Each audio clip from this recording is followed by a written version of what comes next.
বাংলাদেশের ট্রেনের পরিচালনার রেগুলেশনের মধ্যে এটা আছে কি না যে আপনি এরকম একটা পুরো ট্রেন সার্ভিস বুক করতে পারবেন, ভাড়া করতে পারবেন? যদি এটা বুক করার নিয়ম থাকে তাহলে যে কোনো দল অথবা ব্যক্তি এটা ভাড়া করতে পারবে। বা যদি নিয়ম না থাকে তাহলে প্রশ্ন হচ্ছে প্রত্যেকটা রাজনৈতিক দল এই নিয়মটা বহু বছর ধরে লঙ্ঘন করেছে। আওয়ামী লীগ তো টাকাও দিত না। বিএনপি এটা লঙ্ঘন করে না। বিএনপি কোনো জায়গায় যেখান থেকে আসবে সেখানে যদি কেউ বগি সবগুলো ভাড়া করে টিকিটগুলো কিনে নেয় সেটা অন্য জিনিস, কিন্তু ট্রেনটা ভাড়া করা একদম সার্কুলেশন দেওয়া। আপনি খেয়াল করেন কালকেরটা ছিল সার্কুলেশন দেওয়া, তারা যে ভাড়া নিচ্ছে এইভাবে বিএনপি সময় নেওয়া হয় না। এটা বলছি যদি আইনে থাকে নিতে সমস্যা নাই। আমি এইটা ধরে একটু নীলোফার মনি আপা আপনার কাছে আবারও আসতে চাই, যেটা আপনি বলছিলেন যে আপনারা জামাতকে ধরে রেখেছে বিএনপি, কিন্তু তখন তো একটা ধরেন আপনাদের সংখ্যাগরিষ্ঠতা বা নির্বাচনী জোটের একটা ব্যাপার ছিল। এখন কি মনে হচ্ছে যে জামাত ছাড়াও আপনারা একাই পথটা চলতে পারবেন এরকম কিছু? বিএনপি তো একাই পথ চলার একটা দল। আপনার দেখেন বিএনপি একা যদি নির্বাচন করে, বিএনপি যাদের নিয়ে নির্বাচন করবে তাদের ভোট জোটটা দরকার ছিল। তখনও জোট কেন দরকার থাকে? আওয়ামী লীগও জোট করেছে। জোটের দরকার হচ্ছে যে আমরা বুঝাই যে আমরা গণতন্ত্রকামী। বড় দলগুলোর জোটের দরকার এই কারণে, ভোটের জন্য না। জোটটা থাকলে আমার দলের বাইরে অন্য দল কি কথা বলছে আমাকে নিয়ে। আর ছোট দলের দরকার হচ্ছে মার্কাটা, জোটটার জন্য আমি যাতে সংসদে যেতে পারি। আপনি যদি হিসাব করেন জামাত একবার জোট ছাড়া নির্বাচন করেছিল এই পর্যন্ত 54 বছরে, একবারে সর্বোচ্চ 3টা সিট পেয়েছিল। আর সবসময় তো জোটের মধ্যেই নির্বাচন করেছে। সর্বশেষ জোটেও তারা 17টা সিট পেয়েছিল ওই ইসের সময়, মানে 2001-এর নির্বাচনে। তো এরকম তো জোটে বিএনপির ওই লাভের চেয়ে বিএনপি যে একটা গণতন্ত্রকামী দল এটাই হচ্ছে সবচেয়ে বড় লাভ। এছাড়া বিএনপি কোনো চিন্তা করে না। আপনি আরেকটা জিনিস দেখেন, গতকালকে জামাতের যে মিটিং হলো, আপনার তারা 7টা দফা দিয়েছে। 7টা দফার মধ্যে জামাতের ধরেন আরও কিছু ভোটার আসে নাই, যারা নারীদের ওইখানে কোনো জায়গা ছিল না বসার দেওয়ার, কিন্তু নারী অধিকারেরও কোনো এজেন্ডা ছিল না। এই যে তারা যে বলে নারী তারা ক্ষমতায় আসলে কি হবে, কি করবে, কার কতটুকু ক্ষমতায়ন হবে, নারীর ক্ষমতায়ন কতটুকু হবে, আমি তো একজন নারী। সেই জায়গায় আমার খুব এটা আমার জানার খুব উৎসুক যে তারা কেন এই 7টা দফার মধ্যে একটা দফাও নারীরা ঠাঁই পেল না, গেল একটা। জামাত দেখেন সরকারে আছে, আমরা মাঝে মাঝেই বলি, তারা আমাদের আঙ্গুল দিয়ে বলে বিএনপি দেশ চালায়। বিএনপি যে দেশ চালায় না এটা গতকালকে প্রমাণ হয়ে গেছে। আপনার মনে করেন যে জামাত 4টা ট্রেন 4টা বিভাগের ওই উপর দিয়ে 8টা 10টা বিভাগের উপর দিয়ে আসবে, 4টা ট্রেন তারা ভাড়া করেছে, যেটা 54 বছরের ইতিহাসে নাই যে কোনো ট্রেন তাদেরকে ভাড়া দেওয়া হয়। প্রশাসন এইখানে কতটা গুরুত্বপূর্ণ তাদের পক্ষে থাকলে এই ট্রেনগুলো তারা দিতে পারে। রেলওয়ে কি সরকার এনসিপি কেও তো সাপোর্ট দিচ্ছে। আমি এটাও বলছি, রেলওয়েকে কি একবারও কি আমরা দেখেছি এই 48 ঘন্টার মধ্যে যে রেলওয়েকে শোকজ করেছে? কেন এটা দেওয়া হলো? তার মানে তাহলে সরকারও এটা জানে বা সরকারের এখানে সায় ছিল। এরপরে আমি এটাও শুনেছি, দেখেছি সেনাবাহিনীর বাস টাসও আমরা জামাতের মিটিংয়ে চলতে দেখেছি। এই যে জিনিসগুলো। তারপরে এনসিপি আমরা বলতাম কিংস পার্টি, তারাও প্রতিবাদ করতো, অনেকেই বলতো তাহলে বিএনপি কী ছিল, এই কী ছিল, ওই কী ছিল। আপনি দেখেন যে রাঙামাটি যে মিটিং হলো, অন্যগুলা বাদই দিলাম, আপনার ডগ স্কোয়াড দিয়ে আপনার ওইখানে দিচ্ছে, চেকিং হচ্ছে, পাহারা দিচ্ছে, আর্মি, সেনা, আপনার পুলিশ থেকে শুরু করে বিজেপি থেকে শুরু করে কি নাই, গোয়েন্দা সংস্থা থেকে শুরু করে কি নাই।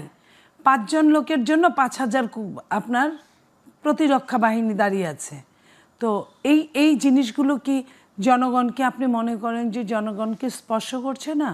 অবশ্যই করছে। জনগণ কি বুঝে না বাংলাদেশের যে কোনখান দিয়ে কি হচ্ছে? তার মানে কি চায় এরাও নির্বাচন চায় না, তার মানে কি প্রশাসনও নির্বাচন চায় না? আচ্ছা ফুয়াদ ভাই, আমি আপনাকে একটু জানতে চাইবো, এর আগেও কিন্তু এই ধরনের একটা ছিল যে জামাতের সাথে অন্তর্বর্তী সরকারের একটা যোগাযোগ আছে বা দুর্বলতার জায়গা আছে, সেই জায়গাটার জন্যই কি কালকে এই ট্রেনের যে ব্যবস্থাটা দেয়া হয়েছিল? না, আমার মনে হয় যে মনিয়াপার মনে থাকার কথা, বিএনপির আমলে এগুলো দেখেছি তো আমরা, বড় বড় কর্মসূচিগুলোতে ট্রেন ভরে বিএনপি এটা বুক করে, এটা প্রফেশনালি করা যায়। আপনি কিন্তু টাকা BNP দিয়ে করে নাই।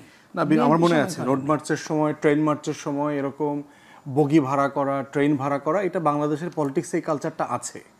এটা এর আগে সকল দল করেছে এবং আমি পত্রিকায় দেখলাম যে আপনার এইটা করতে তাদের 32 লক্ষ টাকা খরচ হয়েছে। তো এখন প্রশ্ন হচ্ছে, একটা বিষয় দেখতে হবে যে বাংলাদেশের ট্রেনের পরিচালনার রেগুলেশনের মধ্যে এটা আছে কি না যে আপনি এরকম একটা পুরো ট্রেন সার্ভিস বুক করতে পারবেন, ভাড়া করতে পারবেন। যদি এটা বুক করার নিয়ম থাকে তাহলে যে কোনো দল অথবা ব্যক্তি এটা ভাড়া করতে পারবে। বা যদি নিয়ম না থাকে তাহলে প্রশ্ন হচ্ছে প্রত্যেকটা রাজনৈতিক দল এই নিয়মটা বহু বছর ধরে লঙ্ঘন করেছে। আওয়ামী লীগ তো টাকাও দিত না। বিএনপি এটা লঙ্ঘন করে না। বিএনপি কোনো জায়গায় যেখান থেকে আসবে সেখানে যদি কেউ বগি সবগুলো ভাড়া করে টিকিটগুলো কিনে নেয় সেটা অন্য জিনিস, কিন্তু ট্রেনটা ভাড়া করা মানে একই তো কথা একদম আপা, যদি সার্কুলেশন নিয়মে দেওয়া। পড়ে। আপনি খেয়াল করেন কালকেরটা ছিল সার্কুলেশন দেওয়া, তারা যে ভাড়া নিচ্ছে ওইটাই বলতেছি এইভাবে আপা, বিএনপি সময় নেওয়া হয় আপা এটা বলছি, যদি আইনে থাকে নিতে সমস্যা নাই। রেলওয়ের নীতিমালার আইনে মধ্যে কিন্তু এই ধরনের কোনো নিয়ম নেই। আচ্ছা, আমার জানা নাই। যদি রেলওয়ের নীতিমালায় থাকে যেভাবে আপনি বাস ভাড়া করতে পারবেন, আপনি যে কোনো ধরনের হানিফ এন্টারপ্রাইজে গেলেন, যে ভাই চিটাগংয়ের সাকুরাতে গেলেন, কালকে যে 10 চিটাগংয়ে হাজার যাওয়ার বাসও পথে ভাড়া হয়েছে। আমার 20টা বাস দেবেন। এখন সাকুরা কোম্পানি যদি এগ্রি করে একটা বিষয়, কিন্তু রেলওয়ে এটা নীতিমালা লঙ্ঘন করে করেছে কিনা সেটা আলাদা বাসগুলো হচ্ছে বিষয়। মালিকানাধীন, কিন্তু রেলওয়েটা হচ্ছে আমাদের সরকারি, যেটা জনগণের সেবায় নিয়োজিত যে যোগাযোগ ব্যবস্থায়, সেটা ভাড়া দেওয়ার বিষয়টাতে যদি আমি নীতিমালা আছে কিনা আমি জানি না। বাংলাদেশের রাজনৈতিক দলগুলো এগুলো করে। বাস স্ট্যান্ডে গিয়ে টোটাল বাস নিয়ে যায় রাজনৈতিক সমাবেশে, এই গল্প তো ভাই জানি। দলের নাম উল্লেখ করে করে বলে তো লাভ নাই। তো বাংলাদেশের পলিটিক্যাল কালচার এগুলো আছে। গাবতলী যাবে, সায়দাবাদ যাবে, গিয়ে সিম্পলি 100 বাস নিয়ে নিবে, টাকাও দেয় না।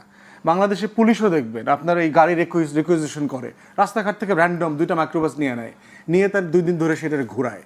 তো প্রশ্ন হচ্ছে যে আমার যেটা জানার বিষয় সেটা হইল রেলওয়ের নীতিমালা লঙ্ঘন হয়েছে কিনা। না, নীতিমালা নাই। যদি না থাকে, যদি এটা লঙ্ঘন করে থাকে, তাহলে অবশ্যই রেলওয়েকে এটার জবাবদিহিতা দিতে হবে। এবং এইটা আগে যত রাজনৈতিক দল করেছে সবার ব্যাপারে একই সমালোচনা আমাদের জন্য প্রযোজ্য, যে রাষ্ট্র যদি কোনো নীতিমালা না থাকে কোনো সার্ভিসের ব্যাপারে, যেমন পানির ব্যাপারে দেখবেন বিভিন্ন সময় আমরা দেখেছি গরমের ভিতরে সিটি কর্পোরেশন থেকে ঠান্ডা পানি ব্যবস্থা করা কিন্তু হয়েছে। আপনি কি এটা সমর্থন করেন যে জামাতের প্রতি অন্তর্বর্তী সরকারের দুর্বলতা আছে? না, করি না। কারণ হচ্ছে বাংলাদেশের সরকার গঠিত হওয়ার আগে বিএনপির একজন নেতাকে রাষ্ট্রের অ্যাটর্নি জেনারেল করা হয়েছে। আমরা কি সমালোচনা করেছি? চিফ ইলেকশন কমিশনার কার রিকমেন্ডেশনে হয়েছে? বিএনপি রিকমেন্ডেশনে হয়েছে। বাংলাদেশে বহু অ্যাপয়েন্টমেন্ট বিএনপি রিকমেন্ডেশনে হয়েছে। এটা কোনো সমস্যা না? সমস্যা না। কারণ অ্যাটর্নি জেনারেল যাকে করা হয়েছে সেই লোকটা যদি যোগ্য হয় এবং সেই লোকটাকে যেহেতু আমি চিনি, যোগ্য মানুষ, আমার কোনো সমস্যা নাই। প্রশ্ন হচ্ছে বড় দল, তার রিকমেন্ডেশন বেশি হবে, তার ইনফ্লুয়েন্স বেশি হবে, সেটা বিষয়। ডিসপ্রপোর্শনেটলি কাউকে করা হচ্ছে কিনা জাজ করবেন কিভাবে? আমাদেরকে দেখতে হবে যে একটা মানুষকে কোথাও অ্যাপয়েন্ট করা হচ্ছে সেখানে নীতিমালা মানা হচ্ছে কিনা। রাষ্ট্রের নীতিমালা যেখানে মানা হচ্ছে না সেই জায়গাটাতে আমরা অবজেকশন করব। কিন্তু নীতিমালা যেখানে মানা হচ্ছে, ধরেন যে জুডিশিয়াল অ্যাপয়েন্টমেন্ট হবে কয়দিন পরে, হয়তো দেখা যাবে যে বিএনপির ব্যাকগ্রাউন্ড থেকে জাজ বেশি হবে। যদি যোগ্য লোক জাজ হয় আমাদের কোনো আপত্তি নাই, বেস্ট অ্যান্ড ব্রাইটেস্ট। বিএনপির ব্যাকগ্রাউন্ড থেকে যদি সবচেয়ে মেধাবী ছেলেটা বারের থেকে গিয়ে ওখানে জাজ হয়, আমার কোনো আপত্তি নাই। কিন্তু বিএনপি সারাদিন স্লোগান দিছে, গুন্ডামি বদমাইশি করে বেড়াইছে, প্র্যাকটিস করে নাই, বিদেশ থেকে ধৈর্য আইনা অমুক নেতার ছেলে তমুক নেতার মেয়ে আইনা জাজ বানায় দেন, সে জামাতেরটা হইলেও আমরা সমালোচনা করব, এনসিপির শ্বশুর জামাই হইলেও আমরা সমালোচনা করব। রাষ্ট্রকে দেখতে হবে রাষ্ট্র নীতিমালা মোতাবেক চলে কিনা। যদি নীতিমালা মোতাবেক চলে, দিন শেষে কে অ্যাপয়েন্টেড হইলো এতে আমার কিছু যায় আসে না। নীতিমালা মোতাবেক না চললে অবশ্যই রেলওয়ে কর্তৃপক্ষকে এটা জবাবদিহি করতে হবে। আপনারা টকশোতে আনেন, রেল উপদেষ্টা বলেন, মন্ত্রী বলেন, সচিব বলেন, যাকে যাকে আনা দরকার এনে তাকে জিজ্ঞেস করা দরকার যে কিসের ভিত্তিতে আপনারা এই কাজটা করলেন।